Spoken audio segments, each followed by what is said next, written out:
If there's a monument to a single man in the sport of automobile racing, it's this place, the Daytona International Speedway. Nearly 50 years ago, Bill France Sr. came to Daytona Beach and created an empire. Today, that empire involves the Daytona International Speedway, a network of other great racetracks around the United States, and most important, NASCAR, the most successful racing sanctioning body on earth. In the strictest sense of the word, Bill France Sr. is not a great racing driver.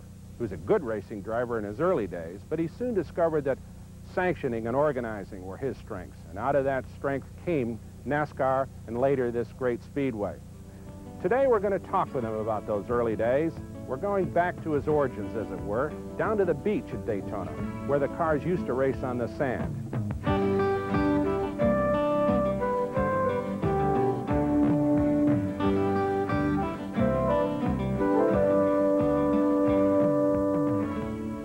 They call this the world's most famous beach, and if it's based on the legends that have been created here, that surely qualifies. And I suppose if a man whose name would come to the forefront of those living legends is right beside me. Bill France, welcome to the Great Drivers. Awfully nice to have you here, and especially in a setting like this where so many memories must come back to you. Well, it's been a very wonderful place and a big part of my life. And I guess I was very fortunate when I came here from Washington, D.C. back when I was, well, I was a mechanic. And I decided that I wanted to come to Florida. So Times were hard then, weren't they, Bill, in the 30s? Well, yeah, they had, I think, a $14.50 a week minimum wage scale about that time. Well, Bill, you were racing, I know, in the north. You had I think you had a sprint car, and you'd done some racing. Was the tradition of motor racing here at Ormond Beach and on Daytona part of the reason you came here? Yes, I had hoped to see some of the action here, and when I got down here, I found out that Sir Malcolm Campbell was due to come over in March. I got down about last of October, 1st of November.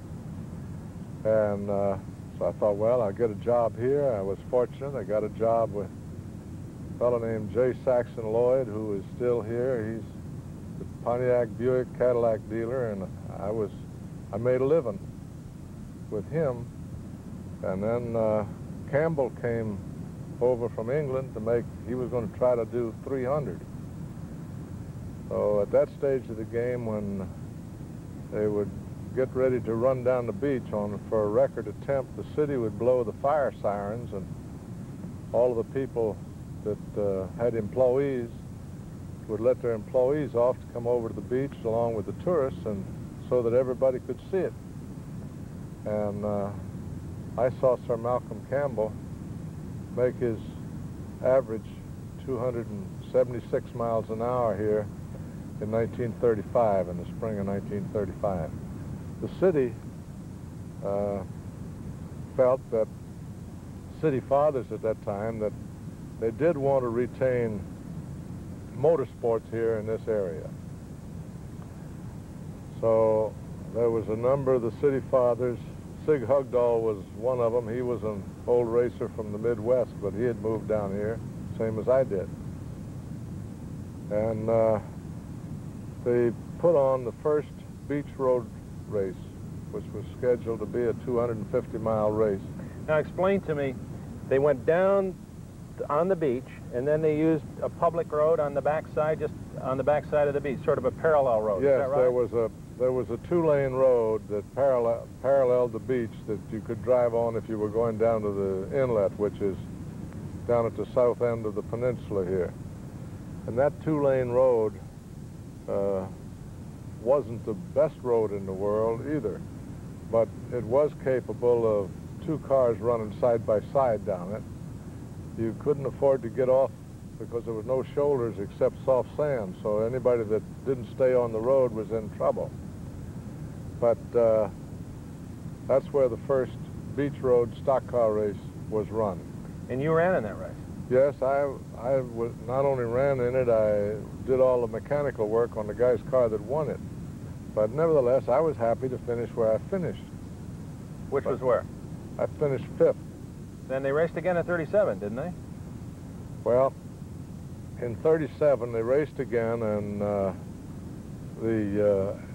some civic leaders who belonged to the Elks Club put the event on because they felt that the motorsports event, the stock car race here, was good for the community. Another fella and I wound up being the promoters. He had the best restaurant in town at that time, Charlie Reese, and he and I ran the second race as well as the third one. That is, we ran the third and the fourth race because the city had put the first one on, and the Elks Club put the second one on. Charlie and I put the third one and the fourth one on. This was all before World War II. Right. And following that, Charlie died during that period of the war, and I undertook to run the races by myself afterwards. Just Annie and I ran the races after that. Well, he's an ex-race driver. That says it all right there. He's a very smart man, and he's a controller of the situation. If you get out of line, you'll see Big Bill coming your direction. You know you're in a lot of trouble. He's kind of the principal of our school, and over the years, he's gained respect, and he's earned it.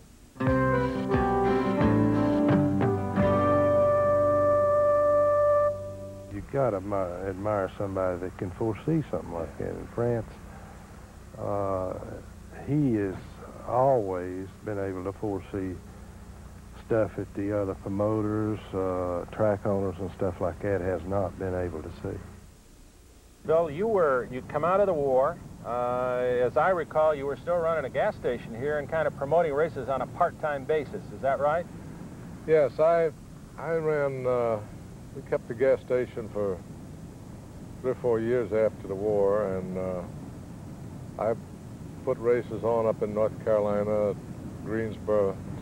Somebody built a 3/4 mile dirt track outside of Charlotte. I ran that for a while. So finally I was too busy running races to do the adequate job with the service station, so we turned that over to fellows that had worked for us and spent all of our time conducting races. Bill, I know that some of the stories that come out of the early days, a lot of those boys were ex-bootleggers, really colorful characters from the Carolinas, and tough bunch of boys. I mean, I've heard some stories about the early days of racing. You must have had to be a pretty tough guy yourself to bring them all together. Well, now, you know, I don't know that any of them were the kind you described, fellas, and I couldn't say that any of them had been in any activity like that. What we did, we postponed we would publish the rules and the technical specifications as to the way the event was to be run and what kind of engines it was supposed to have and so forth. And we did have a few from time to time that we found hadn't exactly complied with the rules, and we had to make a change. I remember one time there was one of the local drivers here in one of the events that I was partly responsible for putting on. This was when it may have been the second race that I had anything to do with. We had a technical crew from Miami. Ed Parkinson headed it, who was a top engineer down there. It was his responsibility to see that the cars met the specifications after the race. So a fellow won the race, took the checker flag going up the beach and never stopped.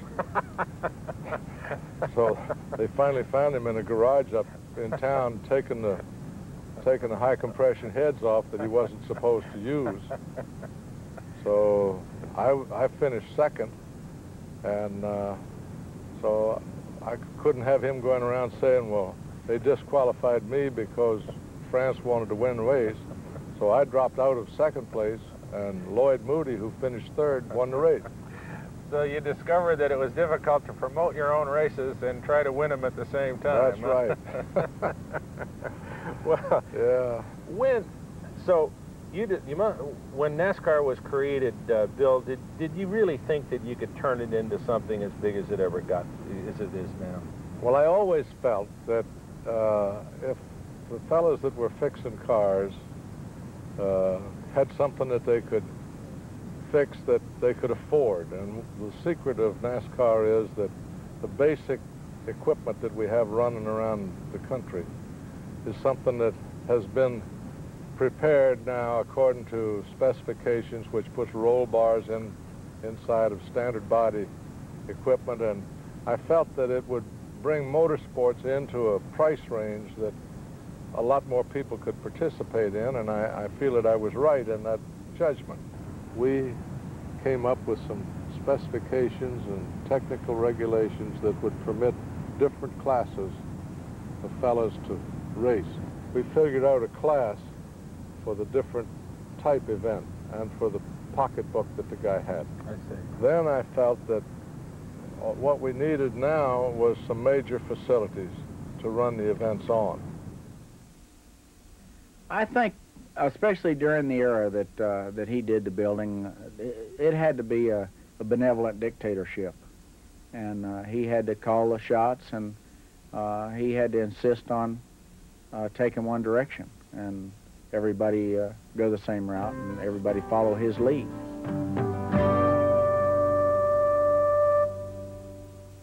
And nobody had much money to invest in a big racetrack of that type. I don't know how much it cost back then. It costs much more now. And so he did talk to everybody who was interested, had a few bucks, about building a racetrack. And he asked me about it. I said, Bill, there's no way you can go out there in that swamp and build a racetrack and put asphalt down where we can run a race. I want to ask you about the building of the Daytona International Speedway and a motivation to build Daytona. Can you tell me about that? What happened down here, the growth of the community with more people coming to Florida, and the beach getting more congested would have been impossible, so the days of beach racing were numbered. And the city fathers at that time recognized that, and they decided they would build a major facility in the vicinity of Daytona. The Daytona finish has become a tradition. That you just don't have any closer finishes than you have at Daytona. Is it an accident of the racetrack, the way it was designed, or what makes Daytona finishes so close? Well, Daytona and Talladega are the same way, and that's because two cars can race side by side the whole way around the track. And you can't do that on any of the tracks that are not banked up as steep as they are. Well, now, bank tracks have been around before then, Bill, but most of them were bowl-shaped, and you built Daytona with a flat bank. Well, there wasn't any big paved speedway like Daytona that was built at the time we put Daytona together. There had been some board speedways that were bowl-shaped at the bottom. They were flat up the top. I used to skip school and go over to Laurel, Maryland, when they had a 1 1/8 board speedway there. There was a fellow by the name of Jack Prince put a bunch of wooden speedways together, but in the snow and the water and all, well, wood wouldn't. Ultimately, they all rotted to the ground. But that hasn't happened to our asphalt tracks yet. But I think that the fact that the track has a straight banked incline, the spiral is getting into the turn, is not bowl-shaped. Mm-hmm. It's the track is level, and then it comes up and down like that as you get into the steeper portion of the turn. So I believe that's what gives the drivers the opportunity to run side by side. Whereas if you're bowl-shaped track, the guy that's going the fastest is a little higher up on the bowl, and if another fellow's going the same speed, he's got to follow him. Right. So that makes the difference. Who came up with the idea of a tri-oval? Most speedways up until then were conventional kind of oval-shaped tracks. You did a tri-oval. I bounced it off of, I believe I came up with that idea, and I asked Charlie Moneypenny, our engineer at that time, design worker, to see what he could work out. because what the tri-oval does, it makes all of the seats a good seat. You can see what's going on in the track without trying to bend out, stick your head around the fellow next to you. And that has proved out very well. So I think that was a good idea, and it doesn't slow the cars down any. Fellows still race side by side. And so Charlie Moneypenny worked out the details. I asked him what could he do, and he did it. Tell me about Charlie Moneypenny. He was an architect. Architect, yes. He is the architect that was working for Griffith and Gaumont here, who was the architect firm. Charlie was one of the fellows there, and Charlie was the one that did the architectural work on the Daytona track. I see.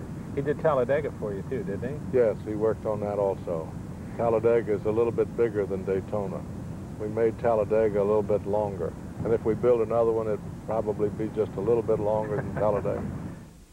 Bill France had what it took to, as you say, put people together and make things work, and that's what's made stock car racing as big as it is today. It just boils down to Bill France took nothing and made something out of it.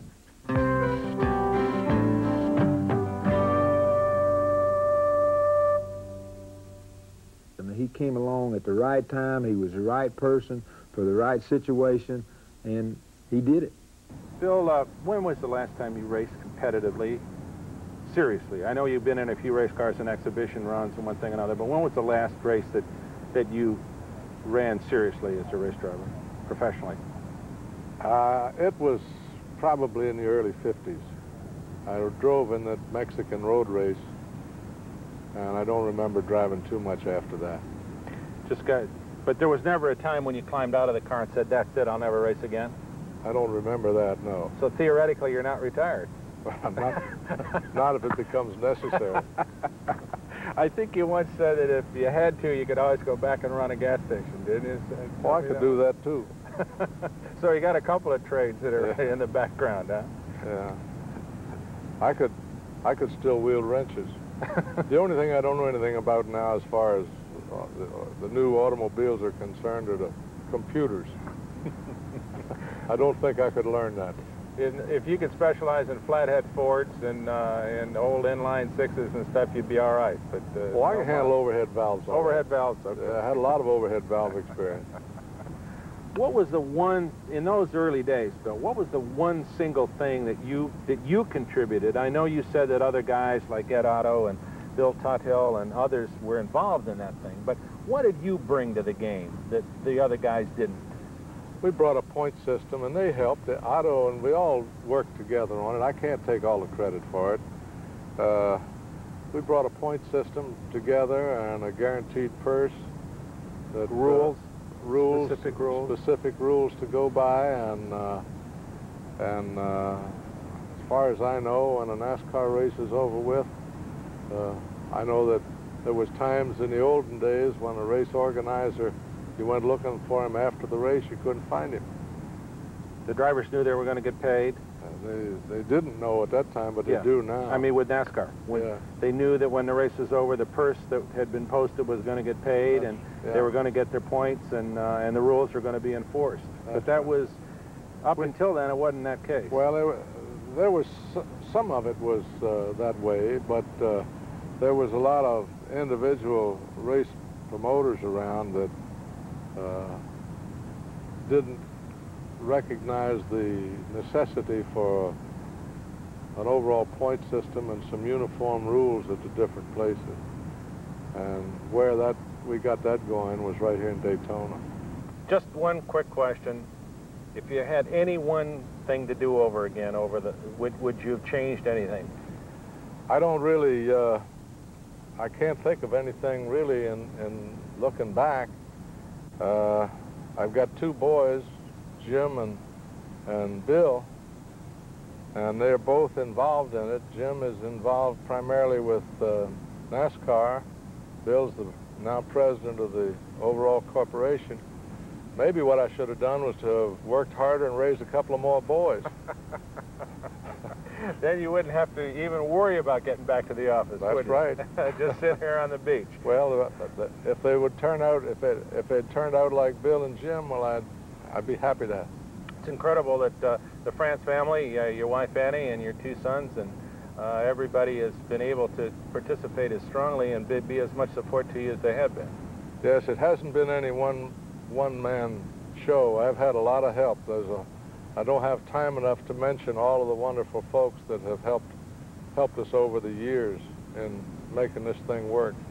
Bill, it's been a real pleasure out here in the sand dunes at Daytona Beach to be with you today, and we certainly hope we'll have a chance to carry on this conversation again in the future. Thanks so much for being here. Thank you very much, Brock.